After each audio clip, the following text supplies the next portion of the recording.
We will take from this verse so that it comes in recording.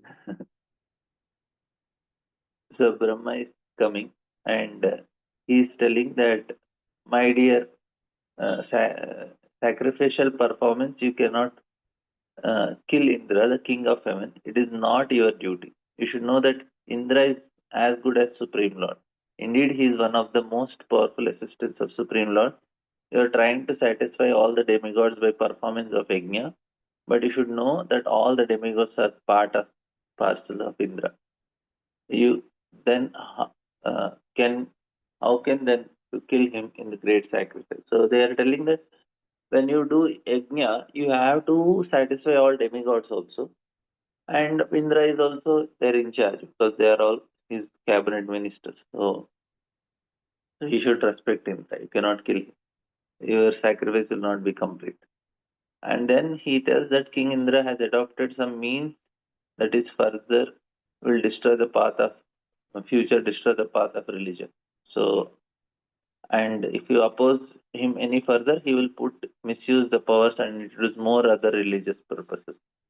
So here we are seeing that uh, the demigods, they also have these problems, and Indra is trying to create all these irreligious things, because any person, if you go against his desires, he will also resist.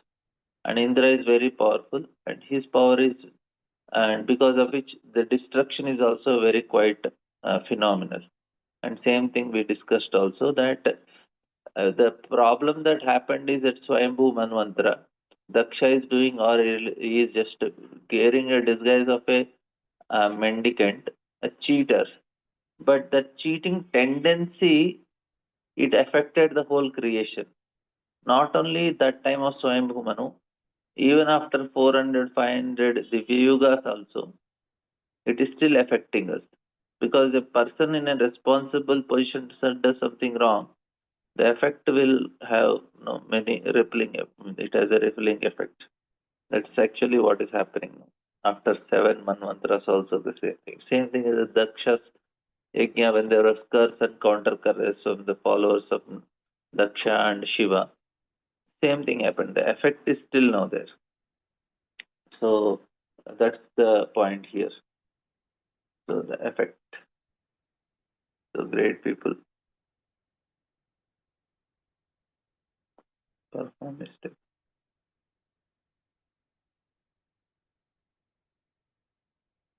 The effect is very long, very large. So I'm just, for the sake of recording, I'm just repeating so that it will stay. So let there be only 99 sacrifices, and Brahma concluded and turned towards Pithu and informed him, since he was thoroughly aware of path of liberation, what is use of performance of any sacrifice? So this is very important. Just do bhakti, no need of karma.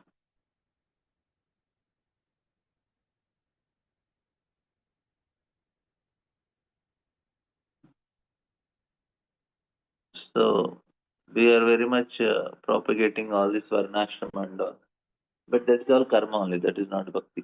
So you are very clearly told. No necessary for him to perform like Vedic ritualistic ceremonies. Such ceremonies are known as karma. There is no need for devotees in the transcendental position to execute them. So an ideal king, however, is just showing an example, but no need. So he said, don't, there should not, therefore you should not be angry with Indra, who is not different from you. Oh, this is also a very important point. So don't be angry and envious of Indra because he stopped it. This is a very important thing.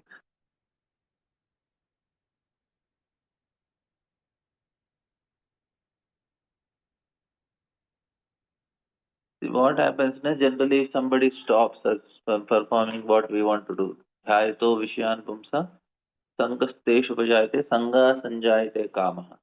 So if somebody is opposing what I want to enjoy, immediately it turns into Kama Krodho Vijayate. It becomes Krodha. And but Brahma is telling Prithu, don't be angry. So why you should not be angry? That is, he tells in the next verse. What he's telling that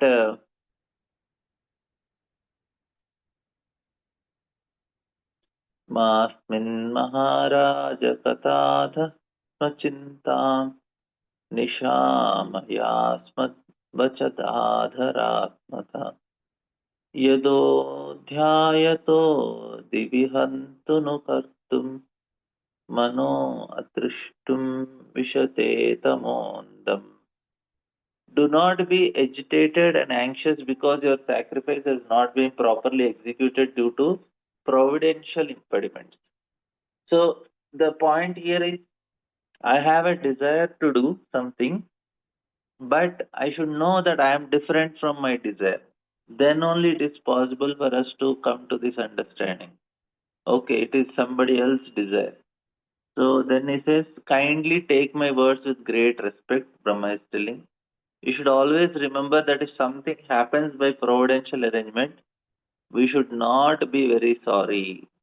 So we should not feel, oh, my desire is not fulfilled. No, it's somebody. Actually, every time it is somebody else's desire only.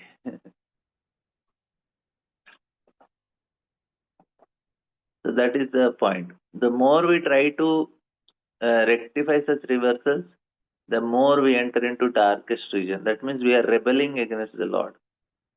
We have to accept authority. So whenever we are accepting authority, it always helps us to future make our life easy. Then we can accept the reversals also. If we don't accept what we do, say if Indra Prutu is not accepting Brahma's word, then it will degrade him because he will enter into darkest region of materialistic thought.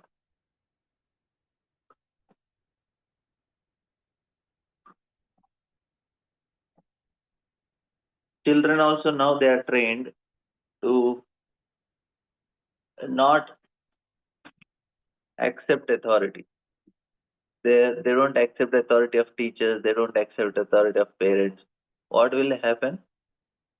This is going to happen. They will enter into darkest region of materialistic thought. Materialistic thought, then materialistic life, like that.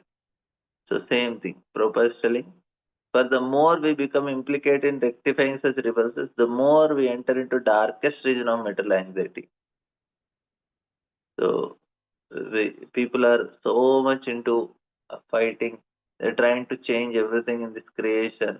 They're trying to resist. They're not accepting. This is what Lord wants. They want to change, change, change, and enter into so much anxiety. Lord Brahma continued, stop the performance of the sacrifice that they have induced Indra to introduce so many irreligious aspects. We should know very well that even though the demigods, there are many unwanted, so even demigods also have unwanted desires. So they are also not free. So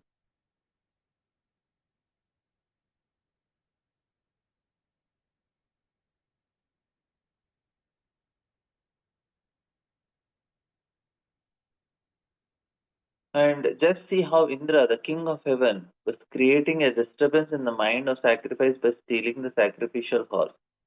These attractive sinful activities he has introduced will be carried out by people in general. So I told how the effect happens. So yad yad acharit shreshtas tat rojana. Sayat pramanam kurte lokaspada.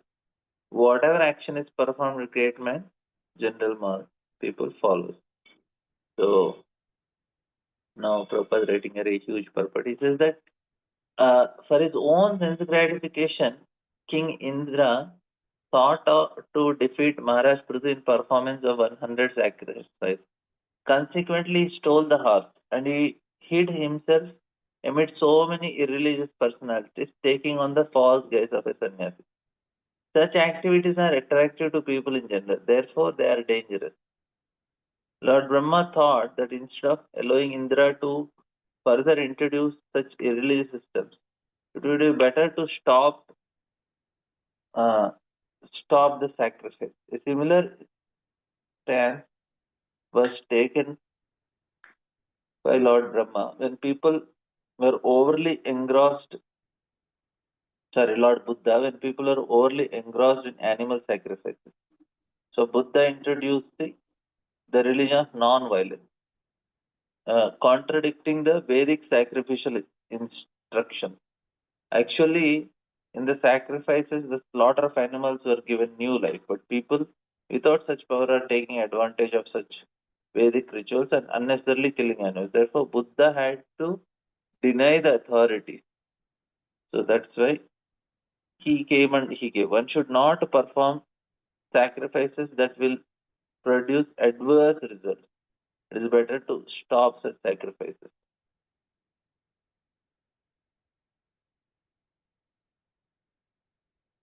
So the Kali Yuga, the sacrifice is what? Varnashrama. I'm sorry. Sankirtan Yajna. So Chaitanya Mahaprabhu introduced that.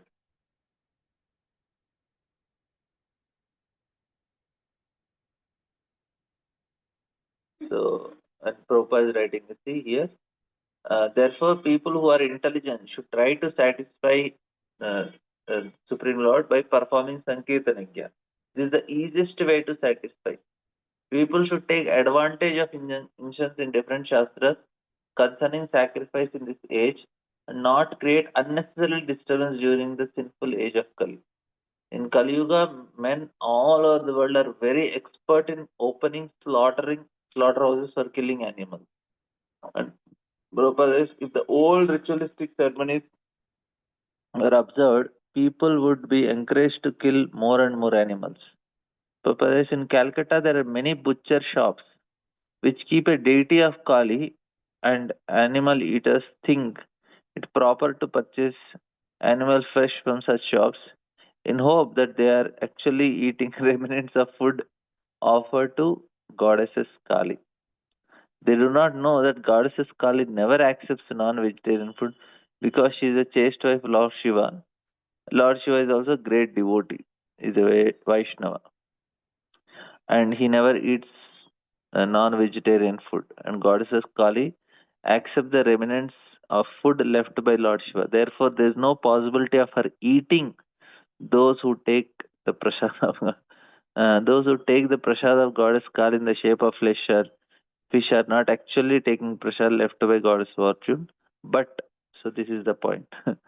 But the food left by bhutas and pishachas, so they are not getting Kali prasad, they are getting bhuta pishacha prasad. So then comes the next. He says that King Prithu, the son of Vena, King Prithu, son of Vena, you are the part and parcel expansion of Lord Vishnu. Due to the mischievous activities of King Vena, religious principles were almost lost. At that opportune moment, your mm, descendant, at that opportune moment, you descend as an incarnation of Lord Vishnu. Indeed, for the protection of religious principles, you have appeared from the body of King Vena. So he's telling what is the purpose of King Prithu's appearance.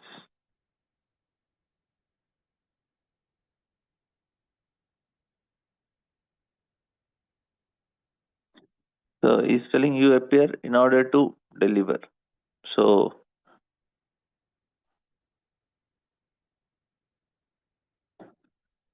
and next shloka says that,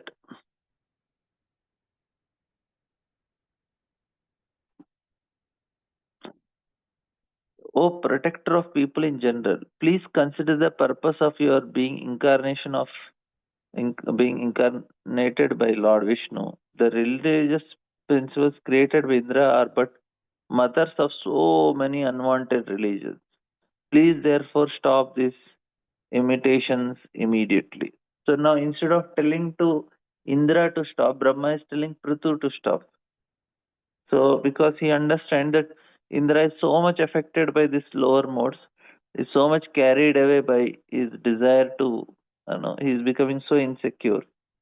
So Brahma thought Prithu is a good person. He will understand it fast. Indra cannot understand.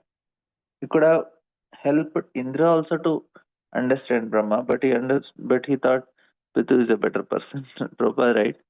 Lord Brahma addressed King Prithu as Prajapati just to remind him of his great responsibility in maintaining the peace and prosperity of citizens.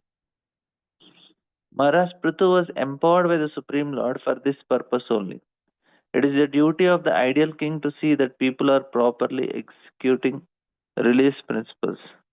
Lord Brahma especially requested King Prithu to conquer the pseudo-religious principles produced by King Indra. In other words, it is the duty of the state or king to put a stop to pseudo-religious systems produced by unscrupulous persons. Originally, a religious principle is one given by Supreme Lord. It comes through the channel of disciplic succession. So Brahma requested Prithu Maharaj to desist from his unnecessary competition with Indra, who was determined to stop Prithu Maharaj for completing 100 yajnas. Instead of creating adverse reactions, it was better for Maharaj Prithu to stop the yajnas in the interest of original purpose as an incarnation. This purpose was to establish good governance and set things in right order. So the instruction is given to Prithu, not to Indra. The great sage Maitreya continued. When King Prithu was thus advised by the supreme teacher Lord Brahma, he abandoned his eagerness to perform yajna and with great affection concluded a peace with King Indra. So then he invited Indra and said, "Okay, Indra, I am just stopping my yajnas. So you be peaceful and don't create such wrong things." So after this, Prithu Maharaj took his bath, which is customarily taken after the performance of yajna, and received the benedictions and due blessings of the demigods, who were very pleased by his glorious activities. So, Prithu Maharaj, see, ultimately the purpose of performing any yajna is to please the Supreme Lord and also the demigods who are part of it. So, Prithu Maharaj, without completing yajna also he could please because of his attitude. So, here Prabhupada is writing, yajna means Lord Vishnu. For all yajna is meant to please Supreme Lord. Since the demigods automatically became very pleased with the performance of sacrifice, they bestow benediction upon the executors of yajnas. So when one pours water at on the root, the branches, twigs, flowers, fruits, leaves, all are satisfied. Similarly, when one gives food to the stomach, all parts are rejuvenated. In the same way, one simply satisfies Vishnu by yajna. One satisfies all demigods automatically. So, in turn, the demigods give benedictions. So, a pure devotee does not ask any benedictions from the demigods. His only business is to serve the Supreme Lord.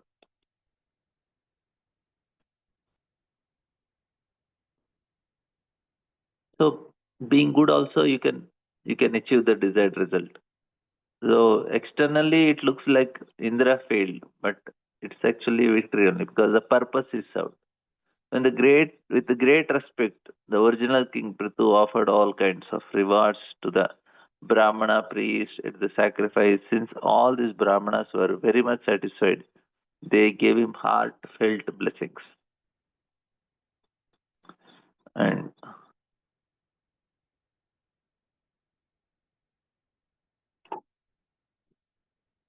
all the uh, sages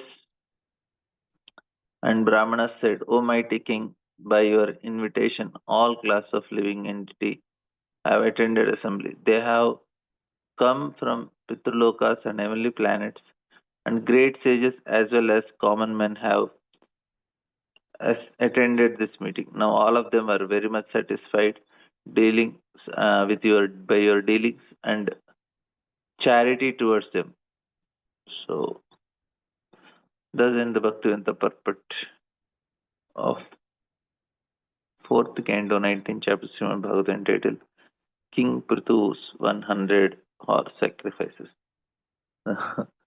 Exactly. exactly at access10.com. Any questions, comments?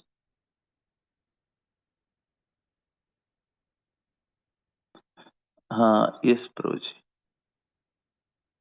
Hare, Shubham. Hare Krishna Prabhu, Dhanavatam Prabhu. Dana. Prabhu, on the impediments, Prabhu, on that sloka, to consider it as providential arrangement, I just Yeah. want to check if there are any impediments that is coming in the way of sadhana for our practice of bhakti itself, and we are trying to do bhakti in an comfortable situation. If that's not happening, should that also be viewed in that context, Prabhu, or is it just for any material endeavors? If we are getting on the path of bhakti impediment, we should not take material solutions for it. We should go for spiritual solution only. Hmm. So that is the main thing. Like Hmm. say if I am getting a problem with if any spiritual activity I'm doing, like say I want to go for book distribution Hmm. and no, things are not working. So Hmm. what should I do? I should improve my purity. So I should Hmm. chant more attentively, pray more nicely, so that the book distribution happens. Okay. So if I want to do preaching, or Hmm. there are so many impediments in our preaching, like no Hmm. permissions we don't get and we don't get. So we make little endeavor, but Hmm. instead of like so we say, oh, because of this Christians I am not getting. So let me Hmm. fight with this Christians. Let me fight with this. So we should not go for fighting in that way. Hmm. Hmm. We will make little endeavor, like Hmm. Prabhupada had some things with Mr. N and all. Hmm. So, but more important is our spiritual Okay. purity is important. So we work Okay. on, maybe I should work on the quality of my chanting so that Hmm. things will come better. Hmm. So Hmm. we should take spiritual solutions. We should not Hmm. go for material. Little bit we should do whatever Okay. basic, Okay. but more important is spiritual solutions. So because anything that happens has a connection with our purity Okay. in our Okay. actions. Hmm. Hmm. Hmm. Okay. Like uh, Krishna want us to think about certain things. Hmm. Maybe Hmm. some purity is lacking, so I should work on my purity. Okay. So external impediments are actually cause of our internal problems. Okay. Okay. Okay. Okay, Prabhu. This is helpful, Prabhu. Thank you so much. Right. Any other questions, comments?